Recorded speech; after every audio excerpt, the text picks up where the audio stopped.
తినక ముందు వేసుకోవాలి, తిన్న తర్వాత వేసుకోవాలి, ఇలాంటివి ఉంటాయి. యూజువల్గా ఎసిడిటీని అవాయిడ్ చేయాలి అని అంటే అది యాజ్ బేసిక్ యాజ్ డోలో లాంటి మెడికేషన్ కూడా మనకి ఎసిడిటీ వచ్చే ఛాన్స్ ఉంటుంది. అందరికీ ఉండకపోవచ్చు, కొంతమందికి ఉంటుంది. సో ఈ మెడికేషన్స్ పర్టికులర్లీ యాంటీబయాటిక్స్ కావచ్చు, డోలో ఇలాంటివి కావచ్చు, మెట్ఫార్మిన్ లాంటి మెడికేషన్ ఇవి కంపల్సరీ ఫుడ్ తీసుకున్న తర్వాత టాబ్లెట్ వేసుకోమని చెప్తాం. ఖాళీ పొట్టతో మనం టాబ్లెట్ వేసుకున్నాము అంటే చాలా వాటికి ఎసిడిటీ వస్తుంది. ఓన్లీ ఎసిడిటీ ఉంటుందా? మేజర్గా ఎసిడిటీ ఉంటుంది.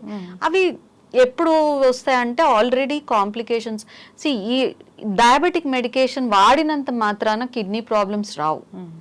బట్ కిడ్నీ ప్రాబ్లం వేరే రీజన్ వల్ల కిడ్నీ ప్రాబ్లం ఉంది, ఆర్ డయాబెటీస్ కంట్రోల్ లేకపోవడం వల్ల కిడ్నీ ప్రాబ్లం వచ్చింది అన్నప్పుడు మనం ఇచ్చే మెడికేషన్స్ కొన్ని అవాయిడ్ చేయాల్సి ఉంటుంది. ఎందుకంటే కిడ్నీలు సరిగ్గా పని చేయనప్పుడు ఈ మెడికేషన్ ఏదైతే ఉంటుందో